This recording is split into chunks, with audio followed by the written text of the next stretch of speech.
بسم اللہ الرحمن الرحیم۔ السلام علیکم۔ شعبان کی 15ویں رات کو شب برات کہا جاتا ہے چونکہ اس رات مسلمان توبہ کر کے گناہوں سے قطع تعلق کرتے ہیں اور اللہ تعالیٰ کی رحمت سے بے شمار مسلمان جہنم سے نجات پاتے ہیں، اس لیے اس رات کو شب برات کہتے ہیں۔ اس رات کو لیلۃ المبارک یعنی رحمت نازل ہونے کی رات بھی کہا جاتا ہے۔ حضرت عطا بن یسار رحمۃ اللہ علیہ فرماتے ہیں، لیلۃ القدر کے بعد شعبان کی 15ویں شب سے افضل کوئی رات نہیں۔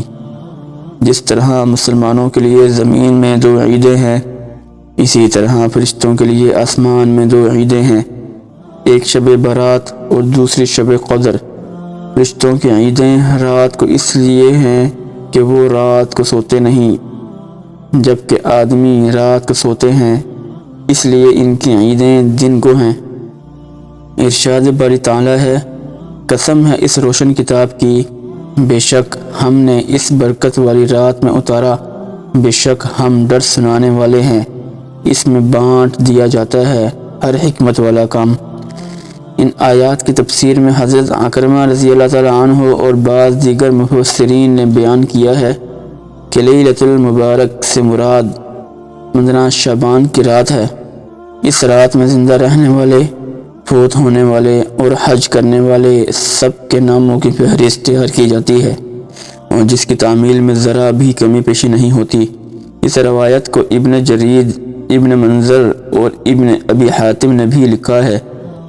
اکثر علماء کی رائے یہ ہے کہ مذکورہ فہرست کی تیاری کا کام لیلۃ القدر میں مکمل ہوتا ہے، اگرچہ اس کی ابتدا 15ویں شعبان کی شب سے ہوتی ہے۔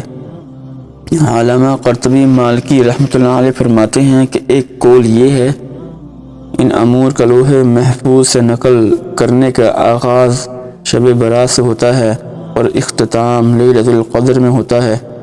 حضرت عائشہ صدیقہ رضی اللہ تعالی عنہا فرماتی ہیں کہ رسول کریم صلی اللہ علیہ وسلم نے فرمایا، کیا تم جانتی ہو کہ شعبان کی 15ویں شب میں کیا ہوتا ہے؟ میں نے عرض کی، یا رسول اللہ صلی اللہ علیہ وسلم، آپ فرما دیجئے۔ ارشاد ہوا، آئندہ سال میں جتنے بھی پیدا ہونے والے ہوتے ہیں وہ سب اس شب میں لکھ دیے جاتے ہیں، اور جتنے لوگ آئندہ سال مرنے والے ہوتے ہیں وہ بھی اس رات کو لکھ دیے جاتے ہیں، اور اس رات میں لوگوں کے سال بھر کے اعمال اٹھائے جاتے ہیں، اور اس رات میں لوگوں کا مقررہ رزق اتارا جاتا ہے۔ حضرت عطا بن یسار رحمۃ اللہ علیہ فرماتے ہیں، شعبان کی 15ویں رات میں اللہ تعالیٰ ملک الموت کو ایک فہرست دے کر حکم فرماتا ہے کہ جن جن لوگوں کے نام اس میں لکھے ہیں ان کی روحوں کو آئندہ سال مقررہ وقتوں پر قبض کرنا ہے۔ اس شب میں لوگوں کے حالات یہ ہوتے ہیں کہ کوئی باغوں میں درخت لگانے کی فکر میں ہوتا ہے، کوئی شادی کی تیاریوں میں مصروف ہوتا ہے، کوئی کوٹھی بنگلہ بنوا رہا ہوتا ہے، حالانکہ ان کے نام مردوں کی فہرست میں لکھے جا چکے ہوتے ہیں۔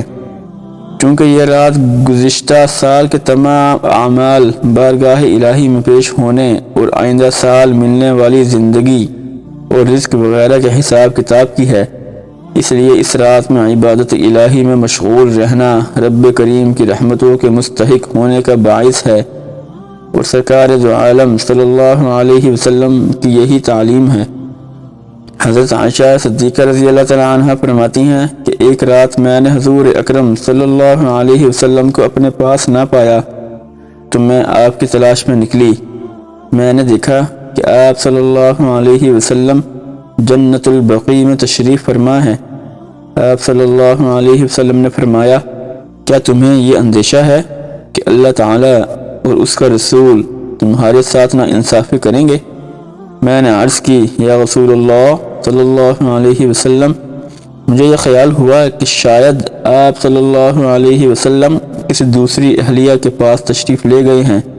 آپ نے فرمایا، بے شک اللہ تعالیٰ شعبان کی 15ویں شب آسمان و دنیا پر اپنی شان کے مطابق جلوہ گر ہوتا ہے اور قبیلہ بنو قلب کی بکریوں کے بالوں سے زیادہ لوگوں کی مغفرت فرماتا ہے۔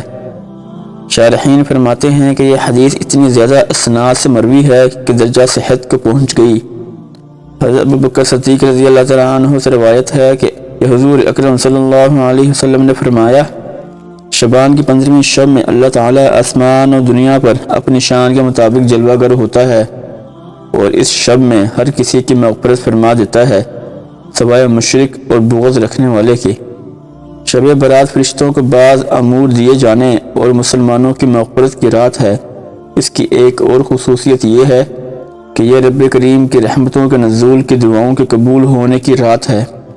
حضرت عثمان بن ابی العاص رضی اللہ تعالیٰ عنہ سے روایت ہے کہ حضور اکرم صلی اللہ علیہ وسلم کو ارشاد ہے، جب شعبان کی 15ویں شب آتی ہے تو اللہ تعالیٰ کی طرف سے اعلان ہوتا ہے کہ مغفرت کا طلبگار اس کے گناہ بخش دوں، ہے کہ مجھ سے مانگنے والا کہ اسے عطا کروں۔ اس وقت اللہ تعالیٰ سے جو مانگا جائے وہ ملتا ہے، وہ سب کی دعا قبول فرماتا ہے سوائے بدکار عورت اور مشرک کے۔ شیخ محقق شاہ عبد الحق محدث دہلوی رحمۃ اللہ علیہ فرماتے ہیں، جو شخص شعبان کی 15ویں رات میں شب بیداری کرے تو یہ فعل احادیث کے مطابق میں بالکل مستحب ہے۔ رسول کریم صلی اللہ علیہ وسلم کا یہ عمل بھی احادیث سے ثابت ہے کہ شب برات میں آپ صلی اللہ علیہ وسلم مسلمانوں کے لیے دعائے مغفرت کی خاطر قبرستان تشریف لے گئے تھے۔ اللہ تعالی ہمیں بھی ایسے اعمال کرنے کی توفیق عطا فرمائے جو ہماری نجات کا ذریعہ بن جائے، اور اس مبارک آنے والی رات شب برات کی رات کو اللہ تعالی ہمیں زیادہ سے زیادہ عبادت کرنے کی اور زیادہ سے زیادہ اللہ تعالی سے اپنی گناہوں کی معافی مانگنے کی توفیق عطا فرمائے، تاکہ یہ مغفرت اور یہ معافی ہماری نجات کا ذریعہ بن جائے۔